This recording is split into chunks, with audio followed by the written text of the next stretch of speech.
나이 12살밖에 되지 않은 딸이 죽을 병에 걸려 고통받고 있는 것을 지켜보던 한 아버지가 예수님께 찾아와서 자식의 병이 낫기를 간절히 간청합니다.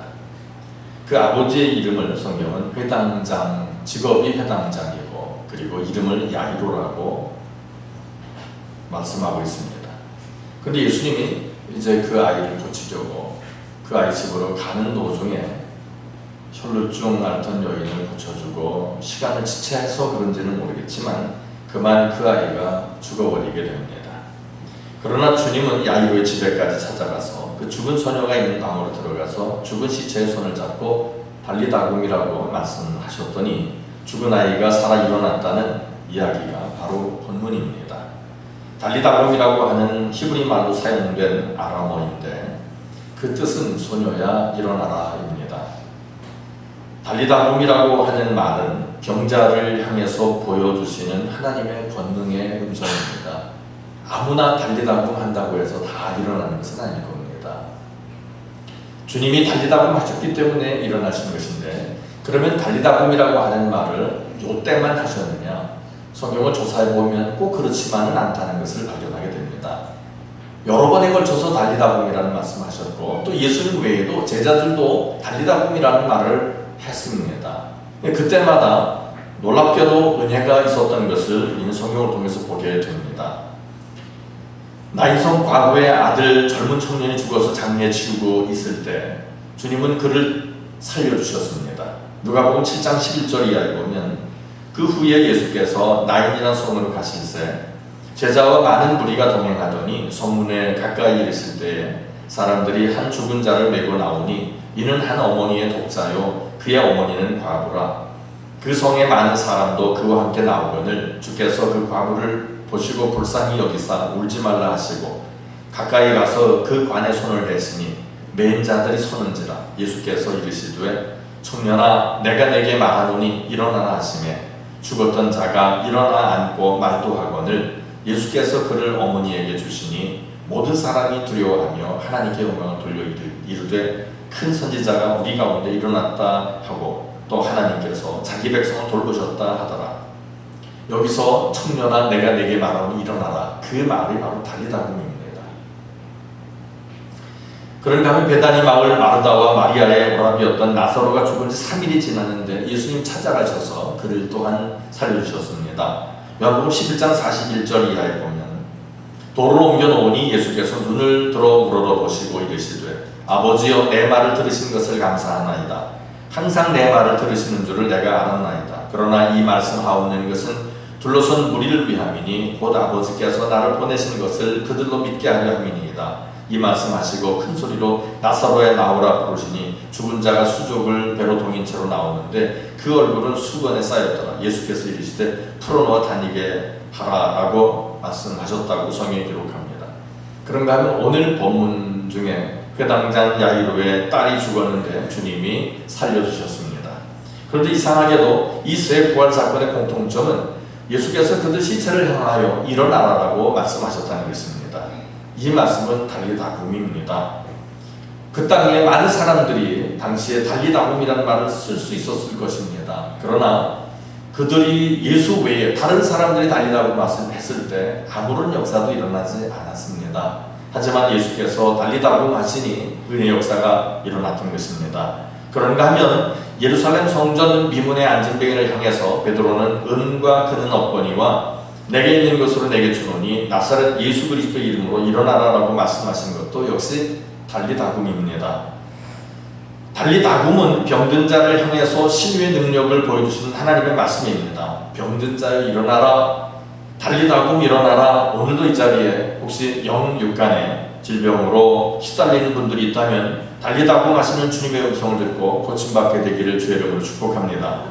약한 몸이 있다면 달리다굼 말씀하시는 주님의 음성을 듣고 그 몸이 강건하게 되어야 할 줄로 믿습니다. 또 몸뿐만이 아닙니다. 정신도 건강해야 합니다. 요즘에 너무나도 많은 가정들이 무너져가고 있습니다. 겉으로는 다 멀쩡한 것 같지만 부부가 하나 되지 못하고 딴짓들 하고 그렇게 살아가는, 겉모습은 살아있는 것 같지만 실제 있어서는 아주 이미 오래전에 와해된 그런 가정들, 그러니까 한국교회가 마치 포탄 맞은 것처럼 거의 많은 가정들이 파헤쳐져 있는 것을 내면적으로 볼 수 있습니다. 그래서 정신적으로도 건강해야 합니다. 정신적으로 강건해져야 무너진 가정들이 아름답게 회복될 줄로 믿습니다. 다른 사람 만나봐야 다 거기서 다 거길 겁니다. 그러니 지금 현재 살고 있는 분들에게 정붙이고 사랑하며 사실 수 있기를 바랍니다. 나는 도저히 못 살아. 하지만 주님이 이렇게 말씀하셨습니다. 원수를 사랑하라 그랬습니다. 원수도 사랑할 수 있는데 그 남편 아내 왜 사랑하지 못하겠습니까? 원수만 못하다라고 얘기하시면 안 되는 게, 결혼할 때쯤 돼서 가졌던 정들도 한번 돌이켜보고서 회복될 수 있기를 주님으로 축복합니다. 사실은 우리는 주님께 대해서 우리가 지금 원수보다도 못하게 여기는 주변 사람보다 더 악한 짓을 했던 그런 존재들입니다. 그래서 주님이 우리를 위해서 목숨을 내어놓으시면서 살려주셨습니다. 지금도 달리다금이라고 말씀하시는 것은 여전히 우리와 함께 하시며 우리가 넘어진 곳에서 일어나고 약한 곳에서 세워지길 바라시는 하나님의 사랑이 있어서 그렇게 되는 줄을 믿습니다. 이제 남은 날들을 건강한 몸, 건강한 정신, 건강한 심령으로 살아가심으로 하나님 앞에 영광을 돌리는 복된 하나님의 성도들이 되시기를 축복합니다.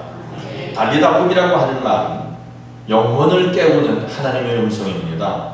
지금 마귀는 우는 사자와 같이 삼킬 자를 두루 찾는 그런 때입니다.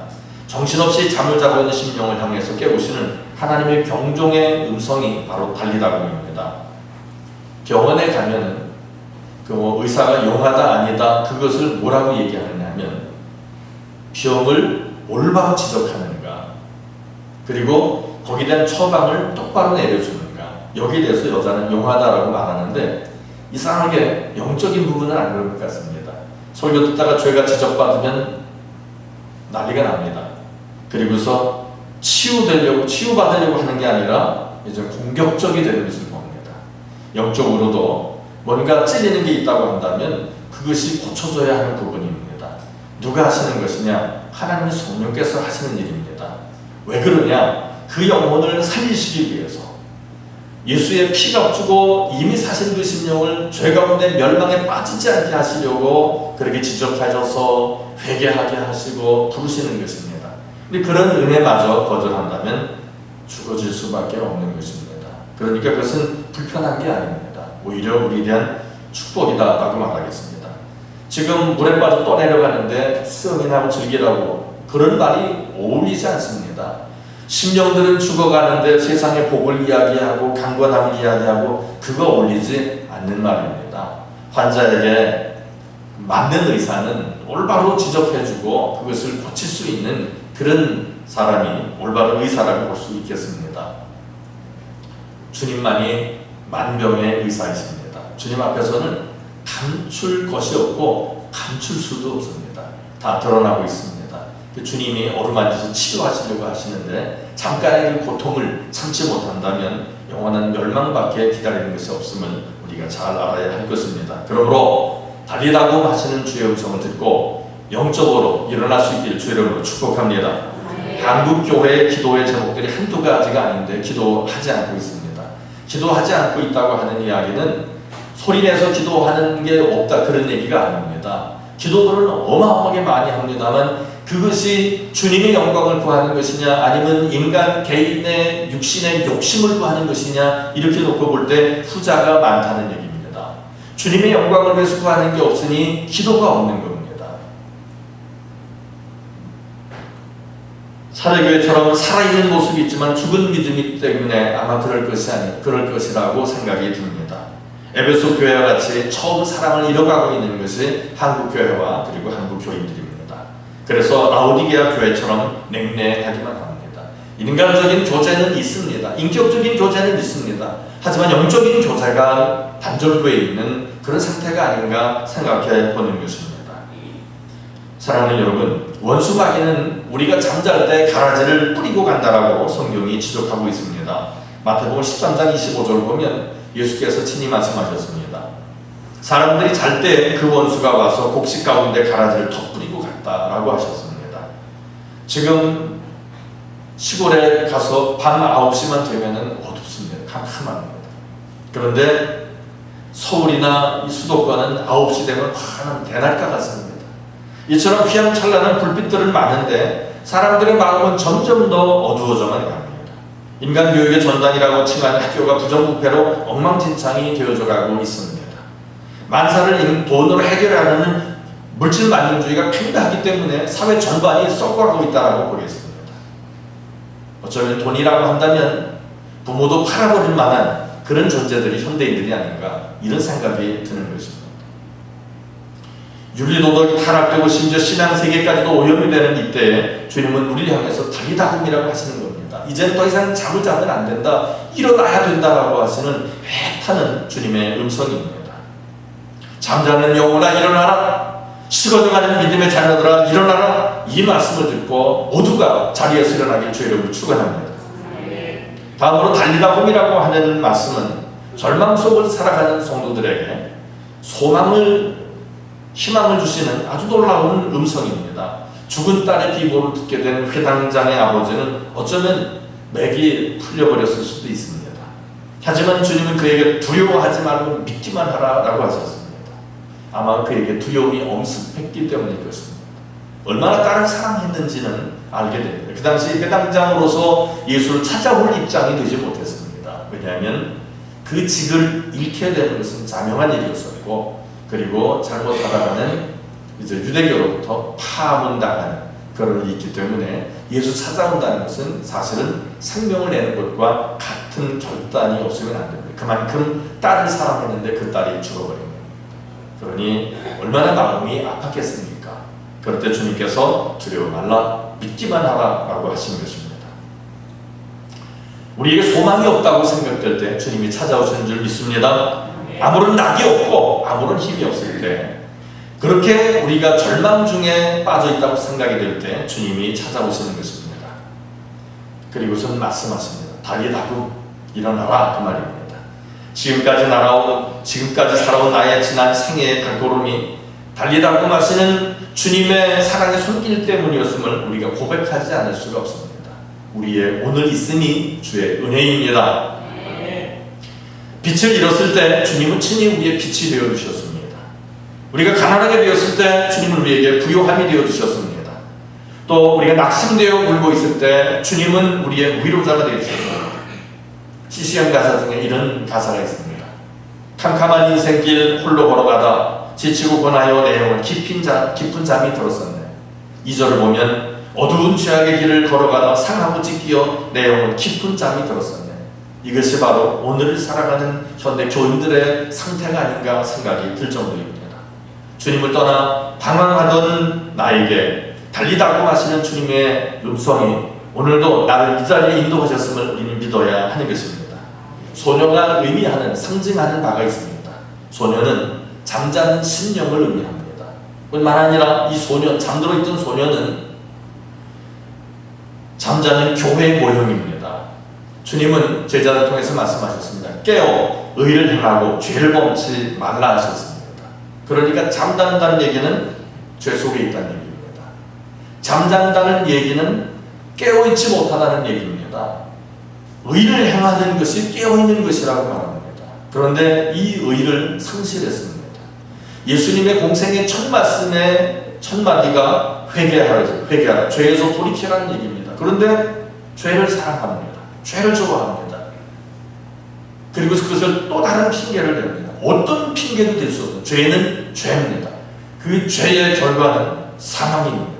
그것은 예수를 믿는다고 해도 죄 속에 있다면 동일합니다. 사망입니다. 그런데 그렇지 않을 걸로 알고 있습니다. 심각해지는 겁니다. 이런 법적인 얘기가 있습니다. 어떤 두 사람이 동업을 했습니다. 공동 출자를 동업을 하다가 한 사람이 돈이 필요하니까 그 돈 중에 일부를 몰래, 왜냐하면 도장하고 통장을 자기가 줬으니까 그 썼다가 그리고서 나중에 그것을 다시 채워넣습니다. 그런데 그만 그 동업자가 그걸 알게 됐습니다. 그리고서 그를 고발했습니다. 고발 대상이 되겠습니까? 안 되겠습니까? 고발 대상이 됩니다. 어떤 죄목이냐? 공금 횡령죄로 걸렸습니다. 채워넣는데요? 아닙니다. 이미 범죄 행위입니다. 그러니까 채워놔도 안 되더란 얘기입니다. 그래서 3개월 실형산 이런 사례가 있었습니다. 죄는 죄입니다. 어떤 사람들 보면 죄를 크게 짓고도 법정에서 큰 소리 칩니다. 내가 예수 믿는 사람이요.